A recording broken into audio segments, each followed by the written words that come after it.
Hello friends, welcome to my channel teach me official.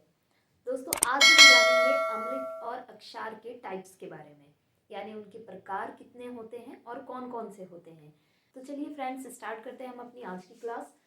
Friends, अम्ल two types के होंगे, प्रबल अम्ल और दुर्बल अम्ल। अब पहले प्रबल अम्ल और दुर्बल अम्ल, इनके बीच का एक छोटा सा डिफरेंस है, उसको हम समझ लेते हैं। प्रबल का मतलब क्या होता है? प्रबल यानी जिसमें ज्यादा बल होता है, ज्यादा पावरफुल वाला। और दुर्बल यानी कि कमजोर। इसका मतलब जो एसिड होते हैं वो टू टाइप्स के होते हैं। एक होते हैं ज्यादा पावरफुल और दूसरे होंगे कम पावरफुल। अब हम इनकी पहचान कैसे करेंगे कि प्रबल अम्ल कौन सा है और दुर्बल अम्ल कौन सा है? तो फ्रेंड्स, आपको एक पीएच मान बताया गया था कि पीएच जो वैल्यू होती है वो होती है 0 से 14 तक। तो फ्रेंड्स, आपको एक बात ध्यान रखनी है, पीएच मान होता है 0 से लेकर 14 तक। और इसमें से जो एसिड होते हैं उनकी जो पीएच वैल्यू होती है वो 7 से कम होती है। यानी किसी भी केमिकल का या किसी भी वस्तु का अगर पीएच मान 7 से कम होता है, इसका मतलब उसकी प्रकृति अम्लीय होती है। अब फ्रेंड्स, आपको यहाँ पर ध्यान रखना है, 7 से कम, 7 से जितना भी कम होता जाएगा वो अम्ल उतना ही ज्यादा प्रबल होता जाएगा। कहने का मतलब है, अगर किसी केमिकल का जो पीएच मान है वो 1 है तो वो ज्यादा प्रबल होगा, लेकिन अगर 2, 3, 4 आगे बढ़ते जाए तो इसका मतलब वो कम प्रबल होता चला जाएगा। तो फ्रेंड्स, हम कह सकते हैं अगर किसी केमिकल का पीएच मान 0 से 3 तक होता है, इसका मतलब वो ज्यादा प्रबलीय है। लेकिन अगर 4 से 6 इसके बीच में होता है तो इसका मतलब वो थोड़ा सा कम प्रबलीय है। अब इनकी पहचान कैसे होगी कि कौन ज्यादा प्रबल है और कौन ज्यादा दुर्बल है?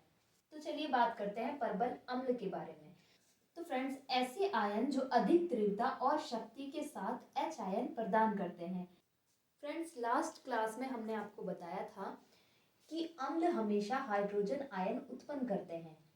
तो उसी से रिलेटेड अगर हम कहें कि अम्ल अगर ज्यादा मात्रा में हाइड्रोजन उत्पन्न करते हैं तो इसका मतलब वो ज्यादा प्रबलीय है। लेकिन अगर हाइड्रोजन की मात्रा कम होती है तो इसका मतलब वो कम प्रबलीय है, यानी कि वो दुर्बल अम्लीय है।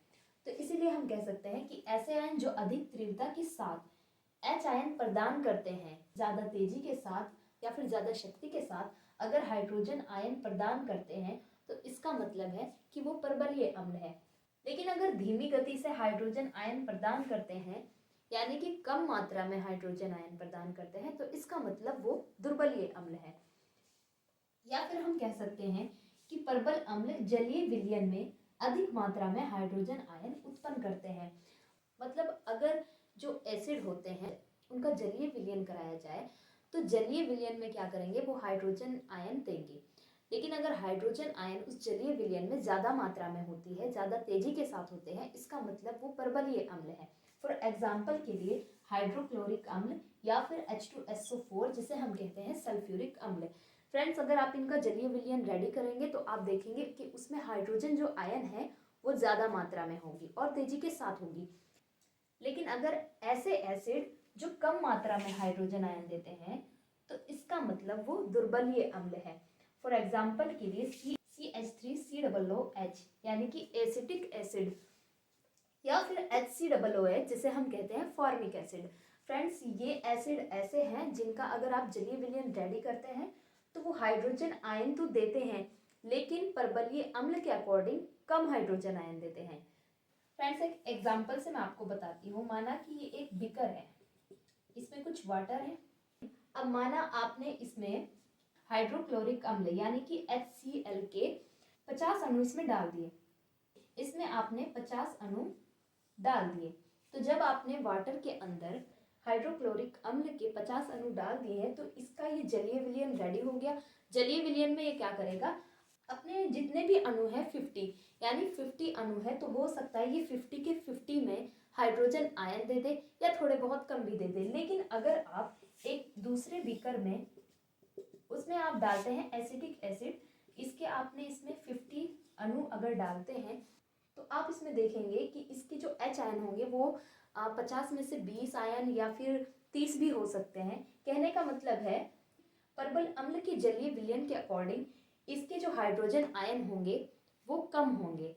तो इसी के जरिए हम कह सकते हैं कि जलीय विलयन में अगर हाइड्रोजन आयन ज़्यादा उत्पन्न होते हैं तो इसका मतलब है कि वो परबलीय अम्ल है, लेकिन अगर हाइड्रोजन आयन कम उत्पन्न होंगे तो इसका मतलब वो दुर्बलीय अम्ल होगा।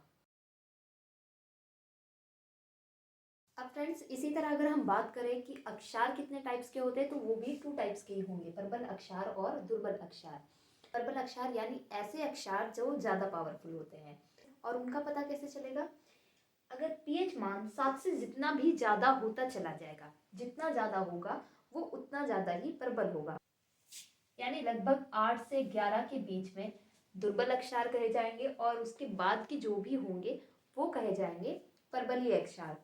फ्रेंड्स, अक्षार हमेशा OH आयन उत्पन्न करते हैं, तो इसीलिए हम कह सकते हैं कि ऐसे आयन जो अधिक तीव्रता और शक्ति के साथ OH आयन प्रदान करते हैं उन्हें हम कह सकते हैं कि वो परबलीय अक्षार होते हैं।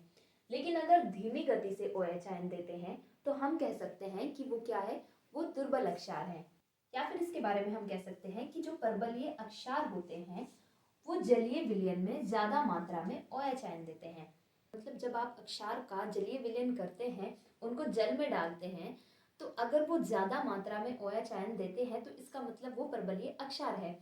लेकिन अगर वही बेस कम मात्रा में OH आयन देंगे तो इसका मतलब वो दुर्बलीय अक्षार है। एग्जाम्पल के लिए सोडियम हाइड्रोक्साइड या फिर पोटेशियम हाइड्रोक्साइड, इनका जब आप जलीय विलयन करते हैं तो ये बहुत ज़्यादा मात्रा में OH आयन देते हैं।